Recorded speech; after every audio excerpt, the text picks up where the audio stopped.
Hello friends, வணக்கம். Welcome to Anitha's healthy kitchen. இன்றைக்கி நம்ம கிச்சனில் பார்க்க போகிறது குட்டீஸ்க்கெல்லாம் ரொம்ப பிடிச்ச மாதிரியான ஒரு டிஃப்ரெண்ட்டான சாண்ட்விச் ரெசிபி தான் பார்க்க போகிறோம். Cheesy veg sandwich. இதில் சீஸ் நிறைய போட்டு பண்ணுறதுனால குழந்தைங்களுக்கு ரொம்ப பிடிக்கும். அதோட வெஜிடபிள்ஸோட ஸ்டஃபிங்ஸ் இருக்கிறதுனால ஹெல்த்தியானது கூட. எப்பவுமே ஒரே மாதிரி தோசை இட்லின்னு செஞ்சு கொடுக்காம நம்ம இந்த மாதிரி டிஃப்ரெண்ட்டாக செஞ்சு கொடுத்தோன்னா நம்ம வீட்டில் இருக்கிற குட்டீஸும் ஹாப்பியாக சாப்பிடுவாங்க. இப்போ வாங்க அந்த சாண்ட்விச் எப்படி பண்ணுறதுன்னு பார்க்கலாம். இந்த மாதிரி ஹெல்த்தியான ரெசிபீஸை தொடர்ந்து பார்க்கணுன்னு ஆசைப்பட்டீங்கன்னா கண்டிப்பாக சப்ஸ்கிரைப் பண்ணிவிட்டு பாருங்கள். அதோட கூடவே இருக்கிற பெல் ஐக்கனையும் அழுத்துங்க. அப்போ தான் நான் போடுற வீடியோஸோட நோட்டிஃபிகேஷன் உங்களுக்கு கிடைச்சிட்ருக்கும். சரி, இப்போ வாங்க ஸ்டார்ட் பண்ணலாம். பிரெட் சாண்ட்விச் பண்ணுறதுக்கு ஃபஸ்ட் அதுக்கு ஸ்டஃபிங் ரெடி பண்ணிக்கணும். இப்போ நம்ம அதுக்காக பேனை சூடு பண்ணி வச்சுருக்கோம். பேன் சூடானதும் கொஞ்சம் எண்ணெய் விட்டுக்கலாம். எண்ணெய் சூடானதும் இதில் கார்லிக் இந்த மாதிரி கட் பண்ணி சேர்த்துக்கணும். இது 4 கார்லிக் நான் எடுத்திருக்கேன். கார்லிக் சேர்த்து ஒரு நிமிஷத்துக்கு அப்புறமா 2 பச்சை மிளகாவை இந்த மாதிரி கட் பண்ணிட்டு சேர்த்துக்கலாம். நல்ல காரமான மிளகாயா இருந்தா ஒரு பச்சை மிளகாய் சேர்த்தாலே போதும். பச்சை மிளகாய் ஓரளவுக்கு ஃப்ரை ஆனதுக்கு அப்புறமா ஒரு பெரிய வெங்காயத்தை நல்ல பொடியா கட் பண்ணிட்டு சேர்த்துக்கலாம்.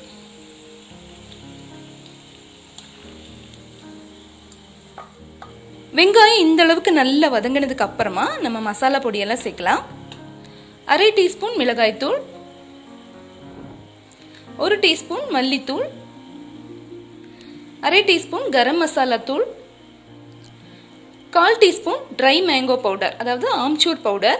இது ஆப்ஷனல் தான், இது வேணும்னா சேர்த்தா போதும்.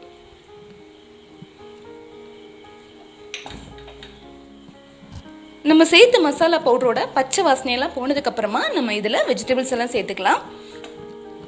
1/4 கப்பு கேரட் நல்ல பொடியா கட் பண்ணனது,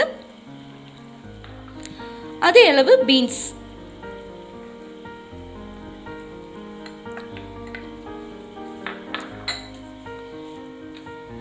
இதுக்கு தேவையான உப்பையும் சேர்த்து இது ஓரளவுக்கு நல்லா குக் ஆகிற வரைக்கும் நம்ம இதை குக் பண்ணலாம்.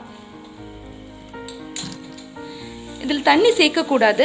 இது ஒரு 75% குக் ஆகிற வரைக்கும் நம்ம இதை மூடி போட்டு வேக வைக்கலாம். வெஜிடபிள்ஸ் எல்லாம் ஓரளவுக்கு குக் ஆயிடுச்சு. மூடி போட்டு நம்ம வேக வைக்கிறதுனால இதில் தண்ணியும் சேர்க்கல, அதனால இடையில நம்ம கலந்து விட்டுட்டே இருக்கணும். இப்போ இதில் வேக வச்சு மசிச்சு வச்ச உருளைக்கிழங்கு, நான் 2 மீடியம் சைஸ் உருளைக்கிழங்கு எடுத்திருக்கேன். உருளைக்கிழங்கு சேர்த்து நம்ம நல்லா இதை மிக்ஸ் பண்ணணும்.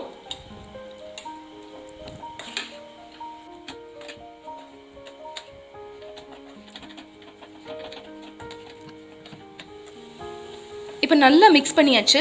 இந்த அளவுக்கு ஸ்டஃபிங் நல்லா மசிஞ்சிருக்கணும். இதில் கொஞ்சம் கொத்தமல்லி சேர்த்துக்கலாம். அது கூட 1/4 டீஸ்பூன் பெப்பர் பவுடரை சேர்த்துக்கலாம்.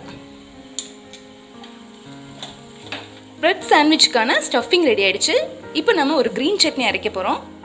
கிரீன் சட்னி செய்யறதுக்கு ஒரு கைப்பிடி அளவு மல்லி இலை, கூடவே ஒரு சின்ன துண்டு இஞ்சி, ஒரு பச்சை மிளகு, 1 ஸ்பூன் லெமன் ஜூஸ், கூடவே கொஞ்சம் உப்பு சேர்த்து நல்லா இதை பேஸ்ட் மாதிரி அரைச்சிடலாம். கிரீன் சட்னி ரெடி ஆயிடுச்சு.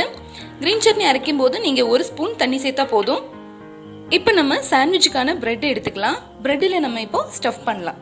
ஃபர்ஸ்ட் நம்ம கிரீன் சட்னியை பிரெட்டில் ஸ்ப்ரெட் பண்ணிக்கலாம். அடுத்ததான் நம்ம ரெடி பண்ணி வச்ச ஸ்டஃபிங்கை இதில் ஸ்ப்ரெட் பண்ணிக்கலாம். அடுத்ததா சீஸை இது மேலே வச்சிடலாம். மேலே வைக்கிற ஸ்லைஸ்லையும் இதே மாதிரி கிரீன் சட்னியை நம்ம ஸ்ப்ரெட் பண்ணிக்கணும். இப்போ இதை நம்ம டோஸ்ட் பண்ணிக்கலாம்.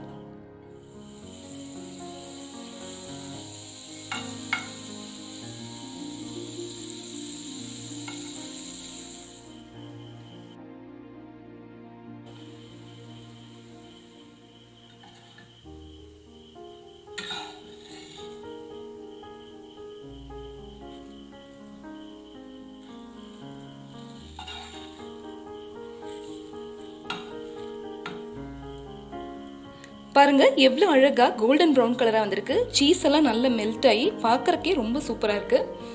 இப்போ நம்மளோட பிரெட் சாண்ட்விச் ரெடி ஆயிடுச்சு. இந்த ரெசிபி உங்களுக்கு ரொம்ப பிடிச்சிருந்ததுன்னா கண்டிப்பாக வீட்டில் ட்ரை பண்ணி பாருங்கள். அதோட லைக் பண்ணுங்கள், ஷேர் பண்ணுங்கள், சப்ஸ்கிரைப் பண்ணுங்கள். இதே மாதிரி ஹெல்த்தியான ரெசிபிஸோட அடுத்த வீடியோவில் நான் உங்களை சந்திக்கிறேன்.